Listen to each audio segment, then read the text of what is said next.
ஒரு மனுஷன் இறக்கும்போது அவனுடைய ஆன்மா உடம்ப விட்டு எந்த இடம் வழியா வெளியே போகுது தெரியுமா? சாதாரணமா இந்த கேள்விய நம்ம யோசிச்சிருக்கவே மாட்டோம்.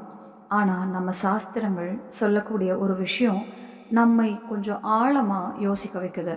ஒருத்தரோட ஆன்மா உடம்ப விட்டு எந்த வழியா வெளியே போகுதோ அதுதான் அவருக்கு அடுத்த பிறவி இருக்கா இல்ல முக்தி கிடைக்குமா என்பதையே தீர்மானிக்குதுன்னு சொல்லப்பட்டிருக்கு. இது வரைக்கும் நம்ம நல்லது செய்யணும், புண்ணியம் சேர்க்கணும், புனிதமான இடங்களுக்கு போகணும், அப்படி வாழ்ந்தாதான் முக்தி கிடைக்கும்னு கேள்விப்பட்டிருப்போம். ஆனா நம்ம முனிவர்கள் இதையும் தாண்டி இன்னொரு ஆழமான விஷயத்த சொல்லியிருக்காங்க. முக்தி என்பது நம்ம செய்த கர்ம வினையை மட்டும் பொறுத்ததில்லை. மரண நேரத்துல ஆன்மா உடம்பை விட்டு வெளியேறக்கூடிய ஒரு குறிப்பிட்ட வாசலோடும் சம்பந்தப்பட்டிருக்கு. அந்த வாசலோட பெயர் தான் பிரம்ம மரந்திரம். இன்னைக்கு நம்மில் நிறைய பேர் மரணத்தை ஒரு முடிவாகத்தான் பார்க்கிறோம். உடம்பு போயிடுச்சு, அவ்வளவுதான், எல்லாமே முடிஞ்சிடுச்சுன்னு நினைக்கிறோம். ஆனா கடந்த சில 10 ஆண்டுகள்ல மரணத்தின் விளிம்புக்கு போயிட்டு திரும்பி வந்த ஆயிரக்கணக்கான மக்கள் தங்களுக்கு ஏற்பட்ட அனுபவங்களை பகிர்ந்திருக்காங்க. இதை மரணத்தின் விளிம்பு அனுபவங்கள்னு சொல்றாங்க. அமெரிக்கா, ஐரோப்பா, இந்தியான்னு வெவ்வேறு இடங்கள்ல சேர்ந்தவங்களா இருந்தாலும் அவங்க சொன்ன சில அனுபவங்கள் ஒரே மாதிரி இருந்திருக்கு. தங்களுடைய உடம்பை விட்டு வெளியே வந்த மாதிரி உணர்ந்ததாகவும், தங்களுடைய உடம்பை கீழே இருந்து பார்க்காம மேலிருந்து பார்த்ததாகவும், ஒரு பிரகாசமான ஒளியை நோக்கி போன மாதிரி இருந்ததாகவும் சொல்லியிருக்காங்க. இதுல இன்னும் ஆச்சரியமான விஷயம் என்னன்னா, நிறைய பேர் அந்த அனுபவம் தங்களுடைய தலைக்கு மேலே நடந்த மாதிரி உணர்ந்ததாக சொல்லியிருக்காங்க. தலைக்கு மேலேன்னு அவங்க சொல்ற அந்த இடம் சாதாரணமான ஒரு இடம் இல்லை. ஆயிரக்கணக்கான வருஷங்களுக்கு முன்னாடியே நம்ம சாஸ்திரங்கள்ல சொல்லப்பட்டிருக்கிற அதே இடத்தை தான் நம்ம முனிவர்கள் பிரம்ம மந்திரம்னு அழைச்சிருக்காங்க. ஆனா இவ்வளவு முக்கியமான இந்த விஷயம் இன்னைக்கு பெரும்பாலான மக்களுக்கு தெரியாமலேயே போயிடுச்சு. கோவில்களிலும் இதை பற்றி அதிகமா சொல்லப்படுறது இல்லை. பள்ளிகளிலும் கற்றுக் கொடுக்கப்படுறது இல்லை. பொதுவான ஆன்மீக உரைகளில் கூட இதை பற்றி அதிகமா கேள்விப்பட முடியாது. ஏன்னா இது மேலோட்டமா கேட்டுட்டு போகக்கூடிய விஷயம் இல்லை. மரணம் உண்மையிலேயே என்ன? முக்தி என்றால் என்ன?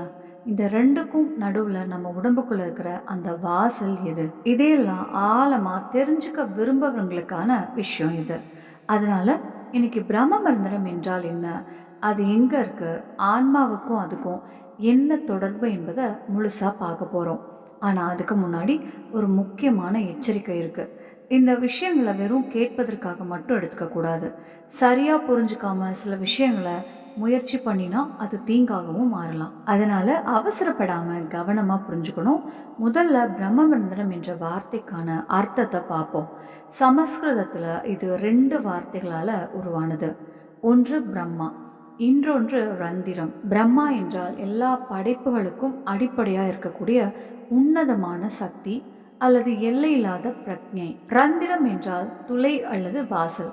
அதாவது பிரம்ம மரந்திரம் என்றால் பிரம்மத்தை அடைவதற்கான வாசல். ஆன்மா இந்த உடம்பை விட்டு வெளியேறி பரம்பொருளோடு சங்கமிக்க கூடிய திறப்பு என்று அர்த்தம் சொல்லப்பட்டிருக்கு. இதை வெறும் கற்பனையாகவோ உருவகமாகவோ நம்ம முனிவர்கள் சொல்லல. நம்ம உடம்போட தொடர்புடைய ஒரு இடமாகவே இதை விளக்கியிருக்காங்க. ஒரு குழந்தை பிறந்த புதுசுல அதன் தலையின் நடுப்பகுதியில ஒரு மென்மையான இடம் இருக்கும். குழந்தைய பார்த்துக்கிற அம்மாக்களுக்கு இது நல்லாவே தெரியும். அந்த இடத்த ரொம்ப கவனமாக தான் தொடுவாங்க. பிறக்கும்போது அந்த பகுதி திறந்த நிலையில இருக்கும். குழந்தை வளர வளர எலும்பினால் மூடிக்கொள்ளும். ஆனா நம்ம முனிவர்கள் சொன்னது என்னன்னா, அது உடல் ரீதியாக எலும்பினால் மூடப்பட்டாலும் சூட்சமமான வடிவத்தில் அந்த வாசல் தொடர்ந்து இருக்கிறது. யோகத்தின் உயர்ந்த நிலைகள்ல அதை மீண்டும் எழுப்ப முடியும் என்று சொல்லியிருக்காங்க. சிவபுராணத்திலையும் தலையில இருக்கக்கூடிய பிரம்ம மரந்திரமே சகசிராரம் என்றும் அங்கே இருக்கிற சக்தி தான் முக்தியை அளிக்கக்கூடியது என்றும் குறிப்பிடப்பட்டிருக்கு. இங்க இன்னொரு முக்கியமான விஷயத்த புரிஞ்சுக்கணும். நம்ம உடம்புல 9 வாய்கள் இருக்கிறதா சொல்லப்பட்டிருக்கு. 2 கண்கள், 2 காதுகள், 2 மூக்கு துவாரங்கள், ஒரு வாய், ஒரு மலத்துவாரம், ஒரு சிறுநீர் துவாரம். இதுதான் அந்த 9 வாயில்கள். இந்த 9 வாயில்கள் மூலமா தான் நம்ம இந்த உலகத்தோட தொடர்பில் இருக்கோம். பார்க்குறோம், கேட்குறோம், சுவாசிக்கிறோம், சாப்பிட்றோம், உடம்போட இயல்பான செயல்கள் நடக்குது. ஆனால் இந்த 9 வாயில்களை தாண்டி 10வது வாசல் ஒன்றும் இருக்கிறதா சொல்லப்பட்டிருக்கு. அதுதான் பிரம்ம மந்திரம். 9 வாயில்கள் நம்ம இந்த உலகத்தோடு இணைக்குது. 10வது வாசல் நம்மை பிரம்மத்தோடு இணைக்குது. 9 வாயில்கள் வழியாக நாம் உலக வாழ்க்கையை வாழ்கிறோம். 10வது வாசல் வழியாக முக்தியை அடைய முடியும்னு இந்த தத்துவம் சொல்லுது. குரு கிரந்த சஹாபிலும் இந்த 10வது வாசல் தசம் துவாரம்னு குறிப்பிடப்பட்டிருக்கு. கபீர்தாஸும் இதை பற்றி பேசியிருக்காரு. அதனால் இது ஒரு குறிப்பிட்ட ஆன்மீக மரபில் மட்டும் சொல்லப்பட்ட விஷயம் இல்லை. இந்திய ஆன்மீக மரபுகளில் பல பகுதிகள்லையும் வெவ்வேறு விதமாக இந்த கருத்து சொல்லப்பட்டிருக்கு. இதை விட இன்னும் ஆழமான ஒரு விஷயம் இருக்குது. ஒரு குழந்தை அம்மாவுடைய கருவில் இருக்கும்போது நம்மை போல சுவாசிக்கிறது இல்லை. அது தாயோட இணைந்திருக்கிற தொப்புள் கொடி மூலமாக தான் அதற்கு தேவையான உயிர் சக்தியை பெறுது. ஆனால் குழந்தை பிறந்ததும் முதல் மூச்சிலேயே ஒரு பெரிய மாற்றம் நடக்குது. பிறக்கும்போது ஆன்மா பிரம்ம மந்திரம் வழியாக உடம்புக்குள்ள நுழைகிறது என்றும், இருக்கும்போது அதே வழியாக வெளியேற முயற்சி செய்கிறது என்றும் நம்ம முனிவர்கள் சொல்லியிருக்காங்க. ஆனால் எல்லாருடைய ஆன்மாவும் அந்த வாசல் வழியாக வெளியேற முடியாதுன்னு சொல்லப்பட்டிருக்கு. காமம், கோபம், பேராசை போன்றவற்றிலேயே வாழ்க்கையை கழிச்சவங்களுடைய ஆன்மா கீழ்நிலை வாயில்கள் வழியாக வெளியேறி மறுபிறவியை அடைகிறது என்றும், ஆன்மீக பயிற்சிகள் செய்து தங்களுடைய சக்தியை மேல் நோக்கி உயர்த்தியவர்களுடைய ஆன்மா பிரம்ம மந்திரம் வழியாக வெளியேறி முக்தியை அடைகிறது என்றும் இந்த தத்துவம் விளக்குது. இந்த விஷயத்தை இன்னும் ஆழமாக புரிஞ்சுக்கணும்னா நசிகேதன் மற்றும் யமனிடையே நடந்த அந்த அற்புதமான உரையாடலை தெரிஞ்சுக்கணும். வஜஸ்வரஸ் என்ற ஒரு முனிவர் இருந்தார். அவர் ஒரு முறை ஒரு யாகம் நடத்தினார்.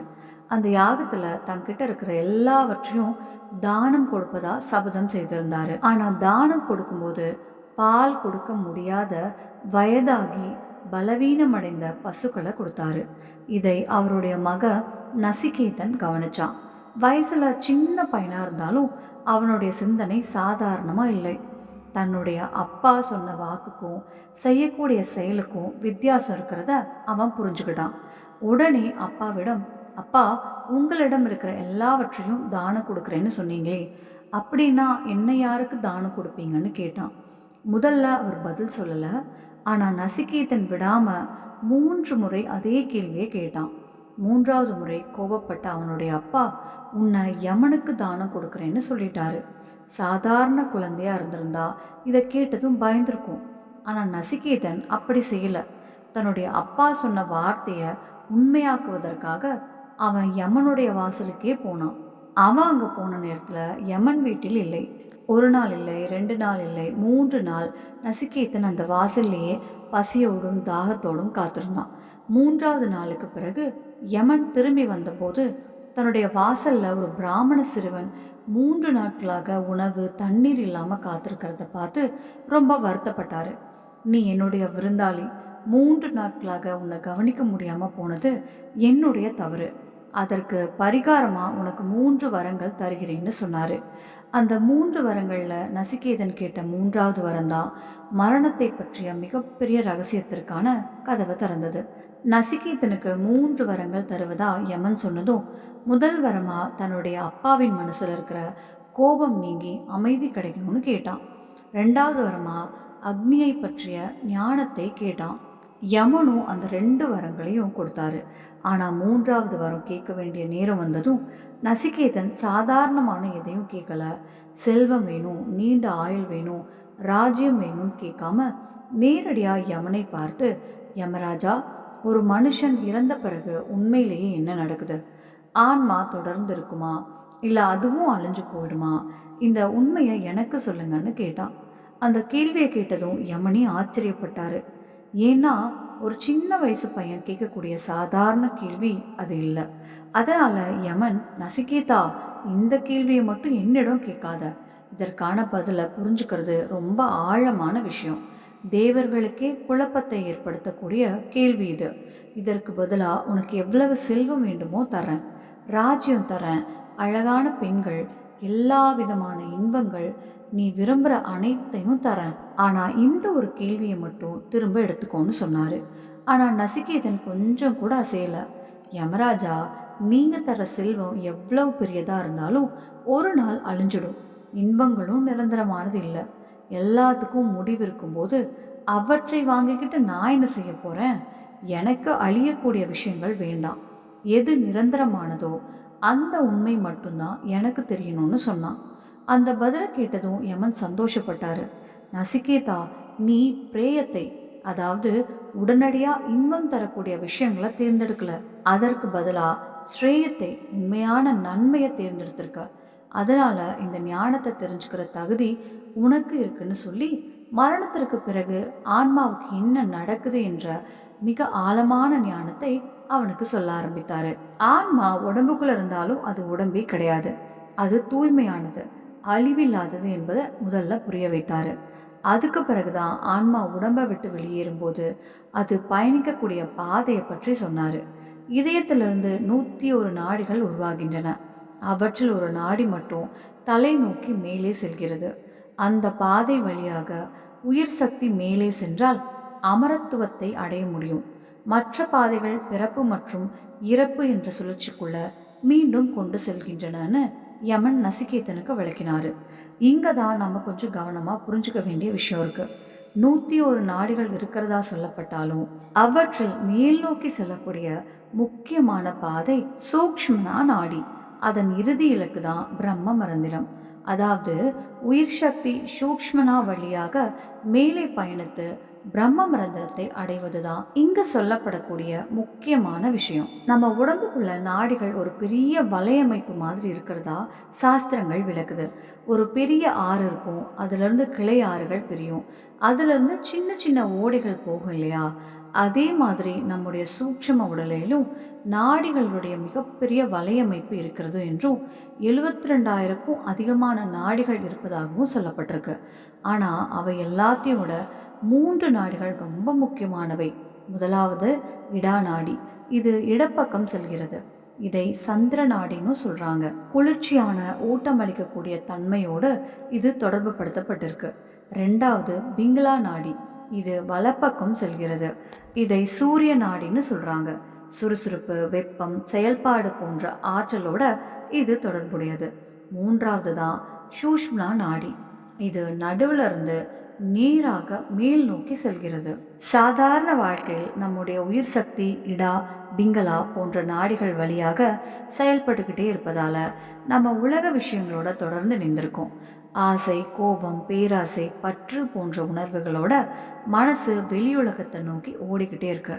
ஆனால் ஒரு சாதகர் தன்னுடைய கவனத்தை வெளியிலிருந்து கொஞ்சம் கொஞ்சமாக உள்ளே திருப்பி ஆரம்பிக்கும் போது சூக்ஷ்மனா விழித்தெழுகிறது என்று சொல்லப்பட்டிருக்கு.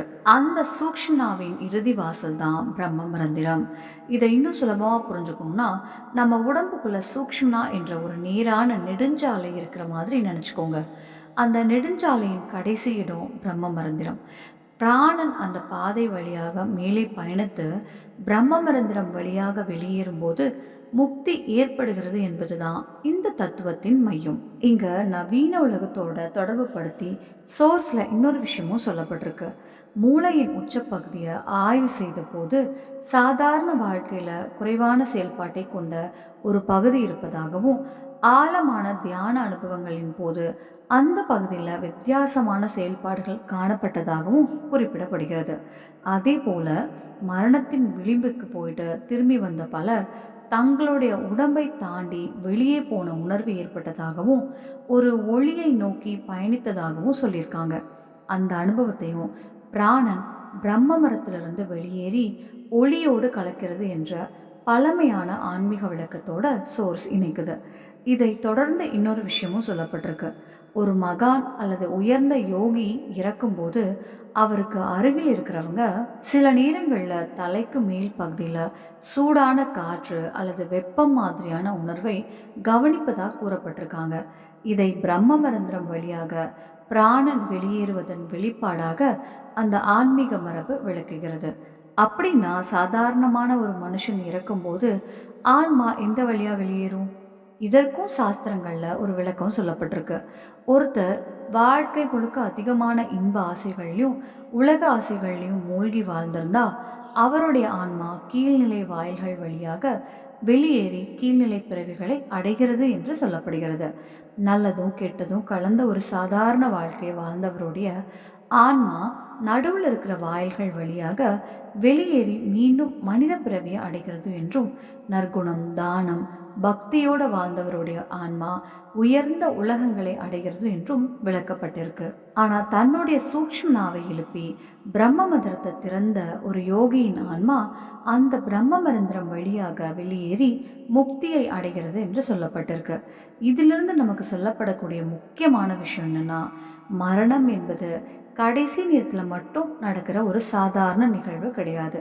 அந்த ஒரு தருணத்திற்காக ஒரு மனுஷன் தன்னுடைய வாழ்க்கை முழுக்க எப்படி வாழ்ந்திருக்கிறான் என்பதும் முக்கியமா பார்க்கப்படுகிறது. இதைத்தான் பகவத்கீதையிலையும் பகவான் கிருஷ்ணர் இன்னொரு விதமா அர்ஜுனனுக்கு சொல்றாரு. ஒரு மனுஷன் மரண நேரத்துல எந்த உணர்வை நினைக்கிறானோ அந்த உணர்வையே அவன் அடைகிறான் என்பதுதான் அதன் பொருள். இதுக்கும் பிரம்ம மந்திர தத்துவத்துக்கும் நேரடியான தொடர்பு இருப்பதா சொல்லப்படுகிறது. மரண நேரத்துல மனசு இறைவனை நோக்கி இருந்ததால உயிர் சக்தி இயல்பாகவே மேல் நோக்கி எழும். அதே மனசு உலக ஆசைகள் பற்றுகள் நிறைவேறாத விருப்பங்கள் இதிலேயே சிக்கியிருந்தா உயிர் சக்தி கீழ் நோக்கி இழுக்கப்படும். இதனால தான் வாழ்நாள் முழுக்க இறைவனுடைய நாமத்தை சொல்லிக்கிட்டே இருக்கணும்னு நம்ம முன்னோர்கள் சொன்னாங்க. அது வெறும் ஒரு சடங்குக்காக மட்டும் கிடையாது. கடைசி நேரம் வரும்போதும் மனசு எதை இயல்பாக நினைக்க பழகிருக்குதோ அதைத்தான் தேடும். வாழ்நாள் முழுக்க இறைவனை நினைக்கிற பழக்கம் இருந்தா அந்த கடைசி தருணத்திலையும் மனசு இயல்பாக மேல் நோக்கி செல்லும் என்பதுதான் இதன் பின்னால் இருக்கிற கருத்து. இதே காரணத்தால தான் காசியில் இருப்பதற்கும் இவ்வளவு முக்கியத்துவம் கொடுக்கப்பட்டிருக்கு. காசியில் இறக்குறவங்களுக்கு சிவபெருமானே தாரக மந்திரத்தை அளிப்பதா சொல்லப்படுகிறது. அந்த தாரக மந்திரம் உயிர் சக்தியை மேல் நோக்கி உயர்த்தி பிரம்ம மந்திரத்தின் வாசலை திறக்க உதவுகிறது என்று ஆன்மீக மரபு விளக்குகிறது. இப்போ நமக்கு பிரம்ம மந்திரம் என்றால் என்ன, அது எங்க இருக்கு, ஆன்மா வெளியேறக்கூடிய வழிக்கும் மறுபிறவி அல்லது முக்திக்கும் என்ன தொடர்பு சொல்லப்பட்டிருக்கு, நசிகேதனுக்கும் யமனுக்கும் நடந்த உரையாடலின் சூக்ஷ்ம நாடியை பற்றி என்ன விளக்கம் கொடுக்கப்பட்டிருக்கு என்பதெல்லாம் ஓரளவுக்கு புரிஞ்சிருக்கும். ஆனா இதெல்லாம் கேட்டதும் அடுத்ததான் நமக்கு வரக்கூடிய கேள்வி ஒன்றுதான். பிரம்ம மந்திரம் என்ற அந்த வாசல் உண்மையிலேயே எப்படி திறக்கிறது? இதற்கான பதில் தான் இன்னும் ஆழமானது. ஏன்னா இதை புரிஞ்சுக்கணும்னா முதல்ல சகசிரார சக்கரத்துக்கும் பிரம்ம மந்திரத்துக்கும் என்ன தொடர்பு, குண்டலினி சக்தி என்றா என்ன என்பதையும் தெரிஞ்சுக்கணும். பிரம்ம மந்திரம் என்ற அந்த வாசல் எப்படி திறக்கிறது என்பதை புரிஞ்சுக்கிறதுக்கு முன்னாடி ஒரு சின்ன கதையை பார்க்கலாம். தென்னிந்தியாவின் அடர்ந்த காடுகளுக்கு நடுவில் இருக்கிற சிருங்கேரியில ஆதி சங்கராச்சாரியர் தன்னுடைய மடத்தை நிறுவியிருந்தாரு. ஒரு முறை ஒரு சாதாரண விவசாயி அவரை பார்க்க வந்தாரு. அவர் சங்கராச்சாரியிடம், சுவாமி, எனக்கு முக்தி வேணும், வாழ்க்கை முழுக்க கஷ்டப்பட்டு உழைச்சிருக்கேன், ஆனால் என்ன காரணம்னே தெரியல, எனக்குள்ள மட்டும் எப்பவுமே நிரம்பாத ஒரு வெறுமை இருந்துக்கிட்டே இருக்குன்னு சொன்னார். அதை கேட்ட சங்கராச்சாரியர் அவரிடம் ஒரு கேள்வி கேட்டார்.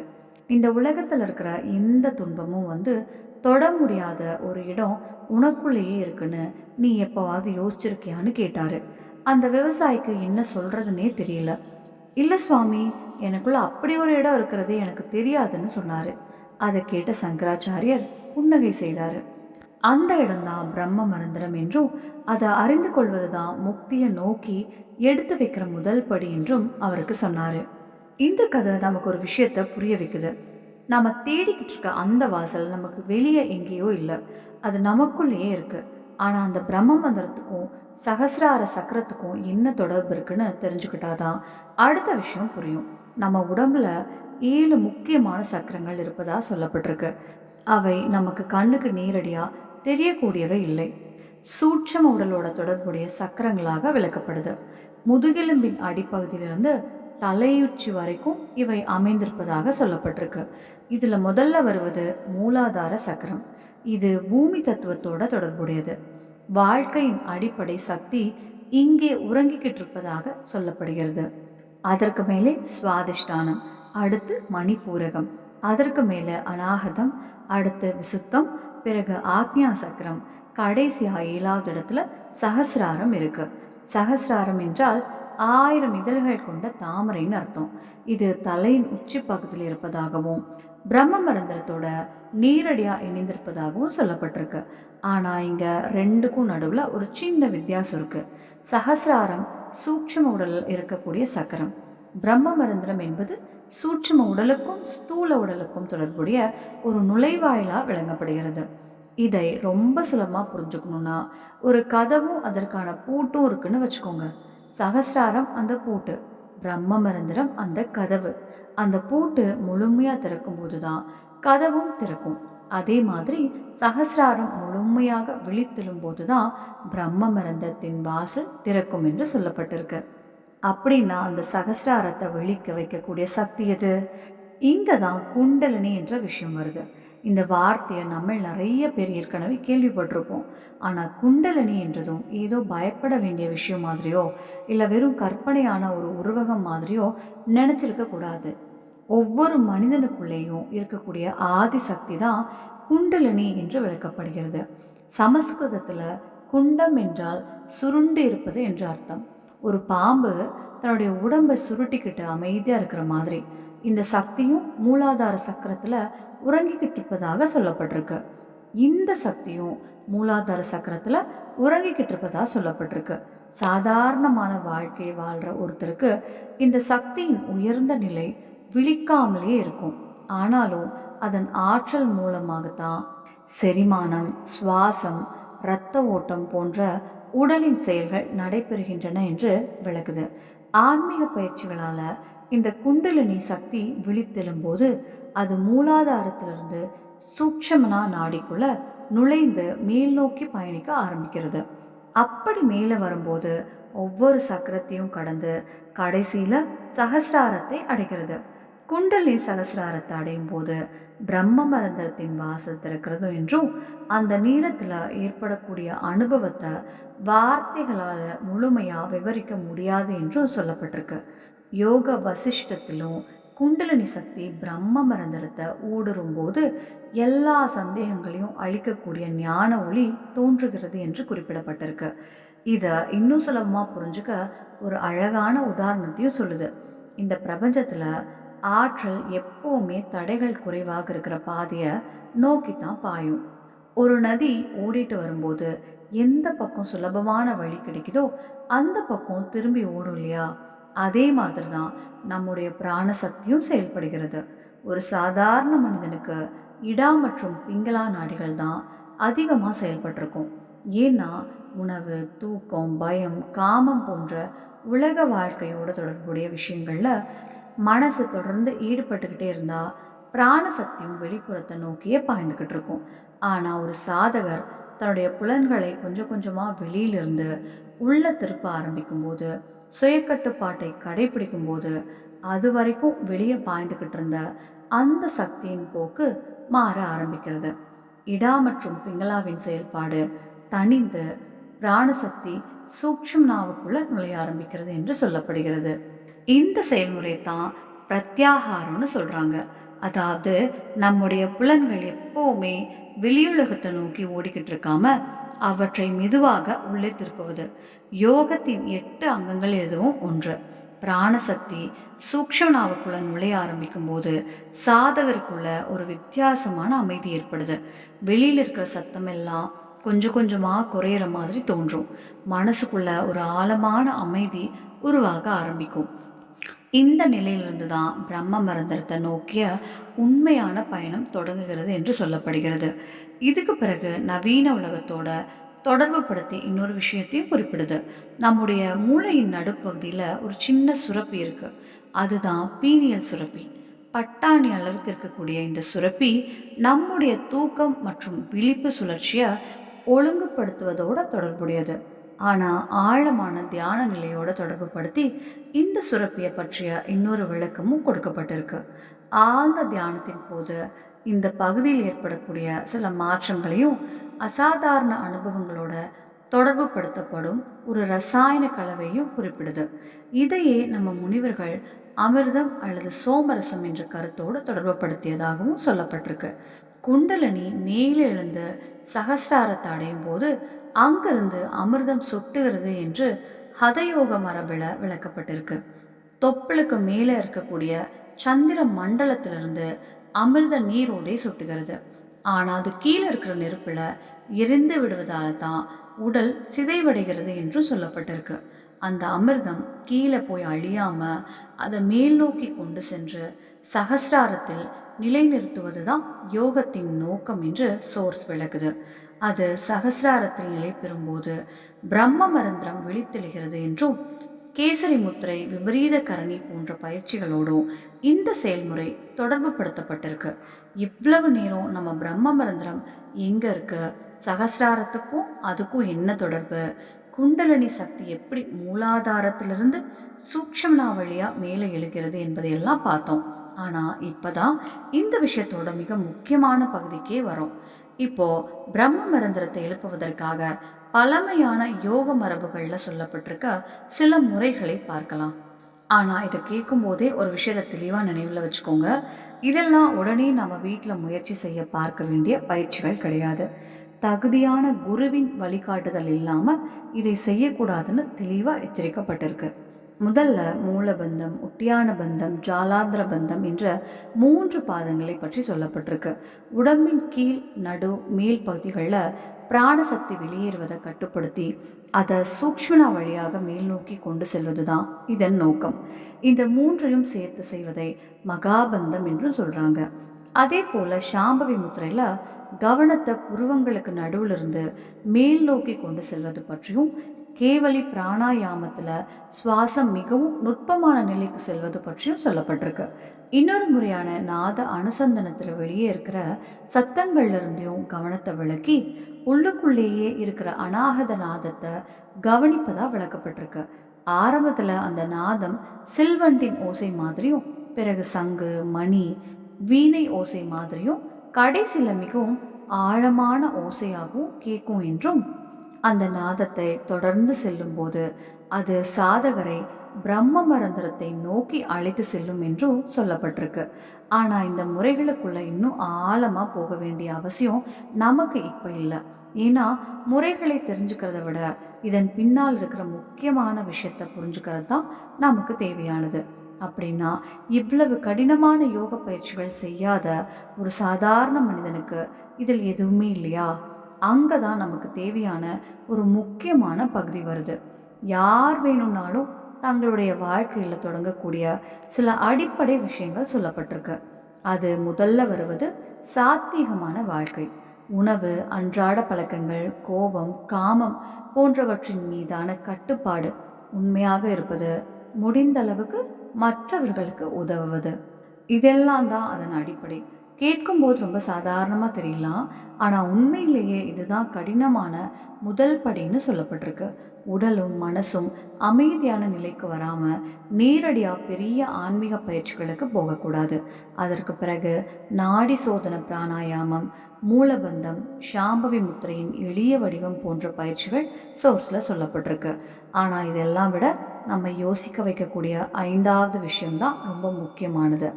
மரணத்தை பற்றிய விழிப்புணர்வு. மரணம் என்ற வார்த்தை கேட்டாலே நம்ம நிறைய பேருக்கு பயம் வரும். அதை பற்றி பேசவே கூடாதுன்னு நினைப்போம். ஆனால் இங்கே சொல்லப்படுவது அதற்கு நேர் மாறானது. தினமும் கொஞ்ச நேரமாவது, குறிப்பாக தூங்க போகிறதுக்கு முன்னாடி, இந்த உடம்பு ஒரு நாள் முடிவுக்கு வரும், நான் இந்த உடம்பு மட்டும் கிடையாது என்ற உண்மையை மனசுக்குள்ள உணர்ந்து பார்க்க சொல்லப்படுகிறது. இதை பயப்படுவதற்காக செய்ய சொல்லலை. வாழ்க்கையில் நம்ம இதெல்லாம் ரொம்ப பெரிய விஷயம்னு பிடிச்சு வச்சுருக்கோமோ அதெல்லாம் நிரந்தரமானது கிடையாதுன்னு தான் புரிஞ்சுக்கிறதுக்காகத்தான். மரணத்தை பற்றிய விழிப்புணர்வு ஆழமாகும் போது ஆசைகளுடைய பிடி மெதுவாக குறையும். ஆசைகளின் பிடி குறையும் போது மனசும் உயிர் சக்தியும் கீழ் நோக்கி இழுக்கப்படாமல் மேல் நோக்கி செல்லும் என்று சொல்லப்பட்டிருக்கு. இதைத்தான் நசிகேதனுடைய கதையிலையும் பார்த்தோம். 3 நாட்கள் யமனுடைய வாசல்ல பசி தாகத்தோடு இருந்தாலும் அவன் கலங்கலை. கடைசியில யமனே என்ன வேணாலும் கேள்னு சொன்ன போது கூட செல்வத்தையோ இன்பத்தையோ அவன் தேர்ந்தெடுக்கல. மரணத்திற்கு பிறகு என்ன என்ற உண்மையை மட்டும்தான் தெரிஞ்சுக்க விரும்பினான். அதனால தான் அந்த ஞானத்தை பெறக்கூடிய சக்தி அவனுக்கு கிடைத்தது. ஆனால் இங்கே இன்னொரு முக்கியமான எச்சரிக்கையும் இருக்குது. குண்டலினி பிரம்ம மரந்தரம் போன்ற விஷயங்களை சாதாரணமாக எடுத்துக்கிட்டு இணையத்தில் ஏதாவது ஒரு பயிற்சியை பார்த்துட்டு உடனே முயற்சி செய்யக்கூடாது. மின்சாரம் சரியான கம்பி வழியாக போனால் நமக்கு வெளிச்சம் கிடைக்கும். அதே மின்சாரம் தவறான வழியில் போனால் ஆபத்தாக மாறும் இல்லையா? அதே உதாரணத்தை தான் இங்கே குண்டலினி சக்திக்கும் சொல்கிறாங்க. முறையான தயாரிப்பு இல்லாமல் அதை எழுப்ப முயற்சி செய்தால் திடீர் பயம், அதிகமான வெப்ப உணர்வு, தூக்கமின்மை, மனநிலையில் தடுமாற்றம் போன்ற சிரமங்கள் ஏற்படலாம் என்று எச்சரிக்கப்பட்டிருக்கு. அதனால தான் குருவின் வழிகாட்டுதல் முக்கியம் என்று சொல்லப்படுகிறது. இங்கே குரு என்றால் வெறும் ஆன்மீக விஷயங்களை பேசுகிற ஒருவர் கிடையாது. அந்த பாதையை தானே அனுபவித்து அதன் வழியாக பயணித்தவராக இருக்கணும். அப்படிப்பட்ட ஒருவர் உடனே கிடைக்கலனா என்ன செய்வது?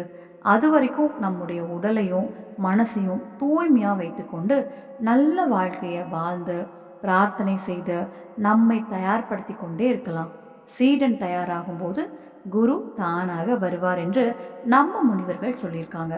அதே நேரத்தில் இன்னைக்கு ஒரே பயிற்சியில் குண்டலினியை எழுப்பலாம், உடனே பிரம்ம மரந்தரத்தை திறக்கலான்னு சொல்கிறவங்ககிட்டையும் கவனமாக இருக்கணும்னு எச்சரிக்கப்படுகிறது. பிரம்ம மரந்தரத்தின் விழிப்பு என்பது ஒரு சில நாட்களில் கிடைக்கக்கூடிய விஷயம் இல்லை. பல வருடங்கள், சில நேரங்களில் பல பத்தாண்டுகள் ஆன்மீக பயிற்சிக்கு பிறகு கிடைக்கக்கூடிய நிலையாக அது சொல்லப்பட்டிருக்கு. அதனால் இந்த பாதையில் வேகத்தை விட பொறுமை தான் முக்கியம். இப்போது ஆரம்பத்திலிருந்து நம்ம பார்த்த எல்லாத்தையும் ஒரு நிமிஷம் நினச்சி பாருங்கள். நம்ம உடம்புல 9 சாதாரண வாயில்களை தாண்டி 10வது வாசலாக பிரம்ம மந்திரம் சொல்லப்பட்டிருக்கு. சகசிராரம் அந்த வாசலோட தொடர்புடையது. மூலாதாரத்தில் உறங்குவதாக சொல்லப்படும் குண்டலினி சக்தி சூக்ஷ்ம வழியாக மேலே எழுந்து சகசிராரத்தை அடையும் போது அந்த வாசல் விழித்தெழுகிறது என்று யோக மரபுகள் விளக்குகின்றன. ஆனால் இதெல்லாம் விட கடைசியில் சொல்லப்படுகிற ஒரு விஷயம்தான் ரொம்ப அழகானது. பிரம்ம மந்திரம் என்பது இறக்கும்போது மட்டும் தேவைப்படுற ஒரு வாசல் கிடையாது. உயிரோடு இருக்கும்போதே அதன் உண்மையை உணர்ந்த ஒருத்தருடைய வாழ்க்கையே மாறிவிடுகிறது. அவர் இந்த உலகத்தில் தான் வாழ்வார், தன்னுடைய கடமைகளை செய்வார், குடும்பத்தோடு இருப்பார்.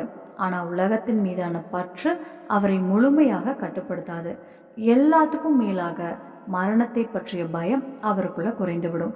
ஏன்னா இந்த உடம்பு மட்டும்தான் நான் கிடையாது என்ற உண்மையை அவர் புரிஞ்சிக்க ஆரம்பித்திருப்பார். அதனால்தான் நம்ம முனிவர்கள் பிரம்ம மந்திரத்தை விடுதலைக்கான கதவுன்னு சொன்னாங்க. அந்த விடுதலை மரணத்துக்கு பிறகு எங்கேயோ கிடைக்கிற ஒன்று மட்டும் இல்லை, அதை நோக்கிய பயணம் இந்த வாழ்க்கையிலேயே ஆரம்பிக்கிறது. நாம் தேட வேண்டிய அந்த ஒளியும் நமக்கு வெளியே இல்லை, அந்த வாசலும் எங்கேயோ தொலைவில் இல்லை, அது நமக்குள்ளேயே இருக்கிறது என்பது தான் இந்த முழு விஷயமும் நமக்கு சொல்லக்கூடிய மிகப்பெரிய செய்தி. அதனால் நண்பர்களே, பிறப்பு நம்ம கையில் இல்லை, மரணம் எப்போ வரும்னு நமக்கு தெரியாது. ஆனால் இந்த ரெண்டுக்கும் நடுவில் கிடைச்சிருக்கிற இந்த வாழ்க்கையை எப்படி வாழணும் என்பது நம்ம கையில் தான் இருக்குது. கோபம், பேராசை, பொறாமை, தேவையில்லாத பற்றுகள் இதுக்குள்ளேயே வாழ்க்கையை முடிச்சுக்காம முடிந்த அளவுக்கு நல்ல எண்ணங்களோடும் நல்ல செயல்களோடும் இறைவன் மீதான நம்பிக்கையோடும் வாழ முயற்சி செய்வோம். ஏன்னா கடைசி நேரத்தில் நம்ம மனசு எதை நினைக்கும்னு அந்த நேரத்தில் முடிவு பண்ண முடியாது. வாழ்க்கை முழுக்க எதை நினச்சி எதை மனசுக்குள்ளே ஆழமாக பதிய வச்சுருக்கோமோ அதுதான் அந்த நேரத்திலும் நம்மோட வரும். அதனால் மரணத்தை நினச்சி பயப்பட வேண்டாம், வாழ்க்கை இன்னும் அர்த்தமாக வாழ கற்றுக்கொள்வோம். இந்த விஷயம் உங்களுக்கு பிடிச்சிருந்தா உங்கள் குடும்பத்தினருக்கும் நண்பர்களுக்கும் பகிர்ந்துக்கோங்க. இதே மாதிரி இன்னும் பல சுவாரஸ்யமான ஆன்மீக விஷயங்களை தெரிஞ்சுக்க நம்ம ஆன்மீக தமிழ் சேனலை சப்ஸ்கிரைப் பண்ணி ஆதரவு கொடுங்க. வீடியோ பிடிச்சிருந்தா லைக் பண்ண மறக்காதீங்க. இதே மாதிரி இன்னும் பல ஆழமான ஆன்மீக விஷயங்களோட உங்களை சந்திக்கிறேன். நன்றி, வணக்கம். நம்ம சேனல்ல பிடிச்சிருச்சுன்னா லைக் பண்ணுங்க,